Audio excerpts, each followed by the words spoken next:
Hey guys, so in studying and looking at the subject and the life of Samson, I have come to realize that every one of us has or are capable of finding ourselves in the same kind of situation as he did, and some of us has already been there. But I want to talk to you today about Delilah, the destiny killer.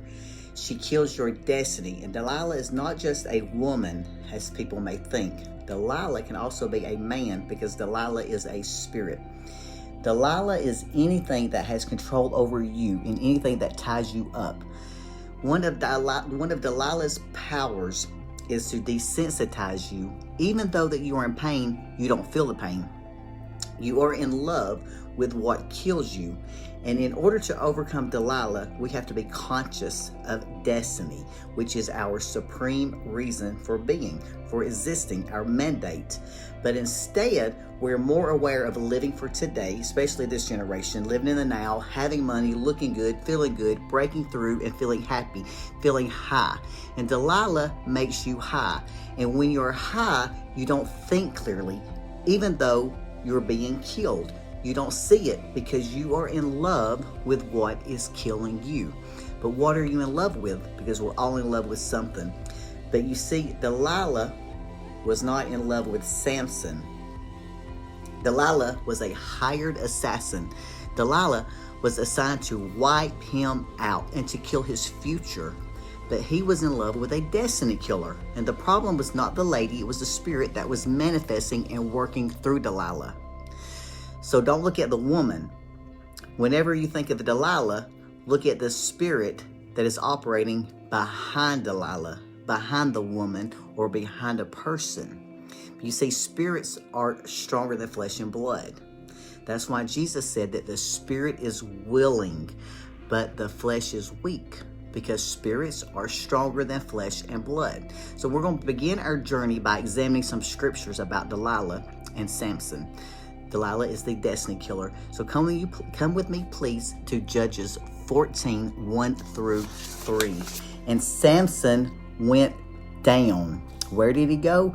He went down. So listen, the spirit of Delilah takes you down. It don't take you up, it takes you down. And Delilah is not a respecter of any person, of any anointing, of any gift.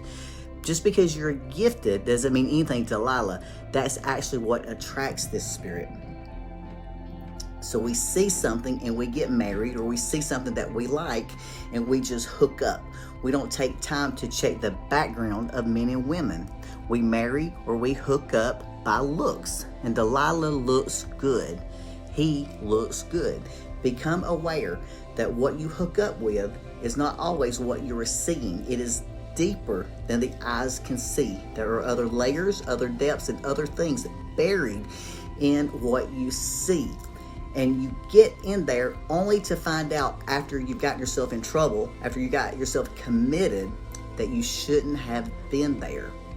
And it says, and he saw a woman in Timnath of the daughters of the Philistines. And he came and he told his father and his mother, and he said, I have seen a woman from Timnath of the daughters of the Philistines. Now therefore get her for me. I want her. He saw, he didn't investigate, he didn't find out, he didn't check, and he didn't do any due diligence. It says that he saw and he wanted. Listen to what his father and his mother said unto him.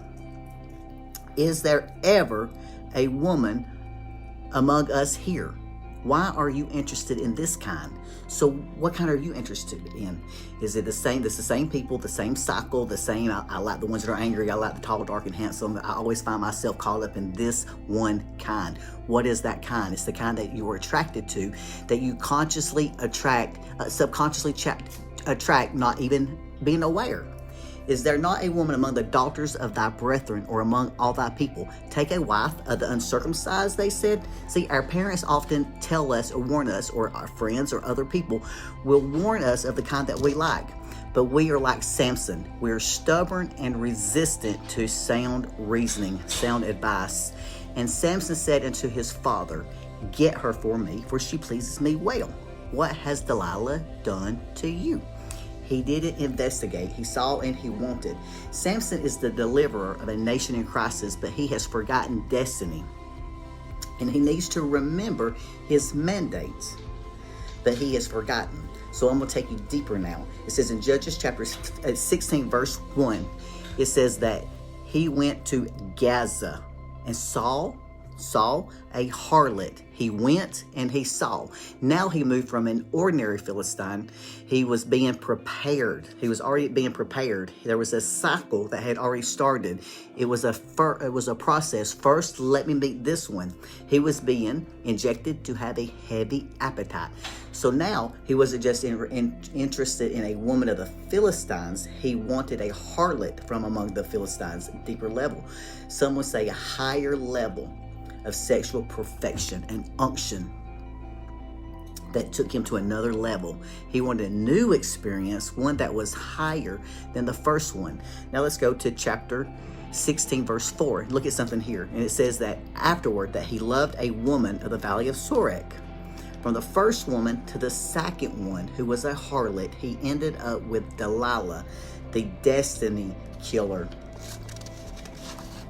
Another valley. And the lords of the Philistines came to her and said, listen, we know that he's in love with you. We know that he wants you. We know he's attracted to you. Do you know that most of the time that you are in love with someone who is not in love with you? And the purpose of that individual is different from your purpose. She was in it to kill his destiny, to kill his future. And he was in love. And the Philistines came up to her and said unto her, entice him, seduce him, manipulate him, exploit him, and look at what they wanted and see where his great strength lies and how we can overpower him, that we may tie him up and that we may subdue him. Your kind is not interested in you. They want to take your strength and they want to take your confidence. They want to take your power. Why? In order to subdue you. They said, we want to find out the secret of his strength and what makes him so powerful. Find out what the secret of his strength is. We have to destroy this man and we have to stop him or her from reaching destiny. Delilah, find out what is the secret of his strength. And by any means, find out how we can prevail against him. We need to know how we can bind him, how we can afflict him. But he was in love. Now listen, God can't deliver you from that which you are in love with. He can't deliver you from your friends. He delivers you from your enemies. And until the spirit of Delilah becomes an enemy, he can't deliver you. Because the enemy has deceived you into loving that thing that is killing your destiny, compromising everything. An enemy that you call a friend. See, it was a process. The first one, the second, and then the third one. By the time that he got to Delilah, he was already vulnerable. He was weak. It was a process. And look at the game that Delilah played in Judges chapter 16, 15 to 19. And she said unto him, how can you say that you love me when your heart is not with me? You better be careful who you confide in, who you tell your heart to, who you tell your secrets to. Stop befriending Delilah. Delilah is not playing. Wake up. She pressed him daily with her words, so that his soul was vexed unto death with words. She tormented him with her nagging day after day until he was vexed. It said that he was sick to death, and he told all. Who is nagging you? Who is vexing you day after day? Who is on your case? He was annoyed to death, and it came to pass that when she pressed him, who is pressuring you, he told her all of his heart. And Delilah lulled Samson to sleep with his head in her lap. And then she called in a man to shave the 7 locks of his hair off, and his strength left him. She made him sleep on her lap. Where is your head lying?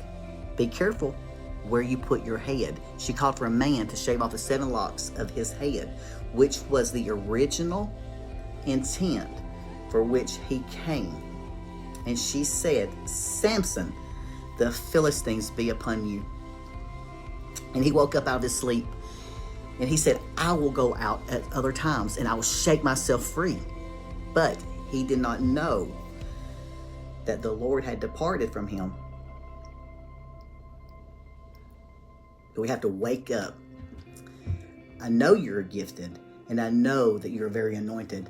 I know that you are strong, and I know that you are skillful. But wake up, because what you're dealing with is more than strength. Don't play with fire. It says the Philistines took him and put his eyes out. You see, your enemy wants your ability to see. They want your vision. Your enemy wants your dreams. They want to keep you in the dark. They don't want you to see anymore. They want you to wander in the darkness so that you can't see and so that you can't find your way. So please don't sleep with her. Don't sleep with him. Don't befriend him. She's a spirit, and she can work with a man. She can manifest herself in anything. They want control over you. They want to seduce you. They want to manipulate you. They want power over you. They want to control you and make you high so that you can't think, so that you can't reason, so that they can weaken you. They want to weaken you so that they are in control. They're always in control and in charge. And you think you're in charge, but they are in charge, and you're being fooled. They have to make you feel that you're in control so that they can control you. And meanwhile, your destiny, your purpose, and your future is being compromised.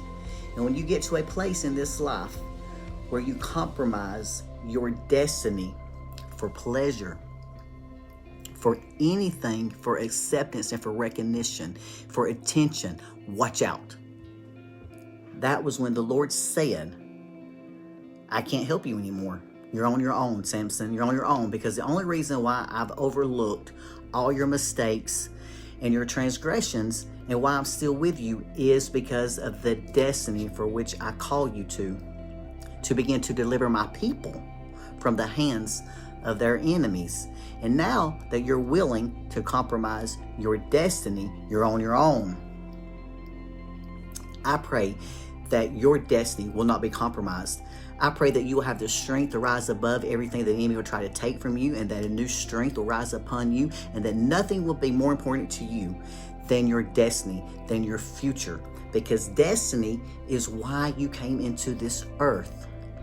And they brought him down, binding him with bronze shackles, and they set him to grinding grain in the prison. You see, the original intent had not came to pass yet. And there's a prayer that every believer, every one of us must pray, and that's to abort the plans of the enemy for our lives and for our children's. The original plan of the lords of the Philistines, the original plan of the enemies in this story, and the original plan of Delilah that he was in love with, that was not in love with him, was to bring him to a point to where he's weak and bound, so that they could afflict him and mock him. Verse 22 says, but the hair on his head grew back. Say, Lord, strengthen me one more time.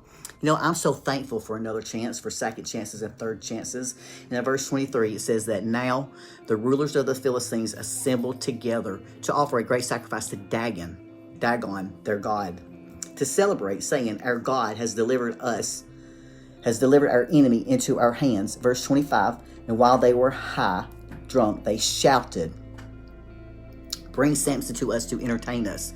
So they called Samson out of prison, and he performed for them. And when they stood him before the pillars, Samson prayed to the sovereign Lord, Lord, remember me, please. God, strengthen me once more, and let me get revenge of the Philistines for my 2 eyes. This is where he went back to destiny. He said, Lord, I missed it. I have compromised my destiny for that which I loved, which was the killer of my future, the killer of my destiny. Now, Lord, I've come back. Remember me according to the original plan and let me fulfill that plan. In the last moment of my life, let it be fulfilled. And God said, I can work with that as long as you remember destiny. And I want an opportunity to fulfill it. His hair grew again, and God is a merciful God that against all contradiction, God still gives us a chance and a chance and a chance again and again and again that we may come back again. You know, one of Samson's challenges was that he was a soulish believer. He was moved by what he saw. You know, and in this Christian, I'm born again believer world, we are often powered by what we see, what we feel, and what we think, and not by the word of God. We don't want to pray by the word. We don't want to pray by the Spirit. But if we were always moved by what we feel and what we see and what we hear and what we think, we will always be touched and troubled by the enemy. The enemy will exert on you. He will afflict you. He will bind you and get you emotionally, mentally, and physically tormented. Because we're not solid Christians. We have to move things and things not move us. We can't be so easily moved, and we need to stop being so religious and acting like we have it all together. There's things that are killing us and we can't see it. Delilah can be alcohol. Delilah can be marijuana. It can be pornography. It can be sex. It can be certain friends, places you go, places that you hang out. It can be food and self-indulgence. Your Delilah is the thing that you are in love with that is killing you, that is hurting you, that you're holding on to and you don't want to let it go, even though you know that it's killing you. And we all love something. Some people love food to the point that it's killing them. They will eat anything, anytime, any moment, even if it's poison. See poison and eat it. Why? Because you're in love with the thing that controls you. You have no power over it. It has power over you. It torments you, it binds you, it buffets, and it holds you ransom. And you still can't break free from it because Delilah has desensitized you. And God decided that it was time to end the suffering and the pain and the punishment of his people. So he raised a man named Samson to end our suffering. Like Samson was created, you were created. You are the answer to the crisis and the woes of your family. God sent you to answer an ancient prayer of a grandmother that prayed, please God, wipe the tears of this family. And you're the person. You cannot compromise your destiny for anything. It doesn't matter how good it makes you feel. It doesn't matter how good it looks. It doesn't matter how high or significant it is. It is not worth missing destiny. Nothing matters more than this one thing to fulfill your destiny. God picked you and you have purpose and you have destiny. Please don't take it for granted. And please don't let the enemy steal away your life and your purpose. And the reason that God sent you into this earth. Don't give it up and don't settle. Thanks, guys.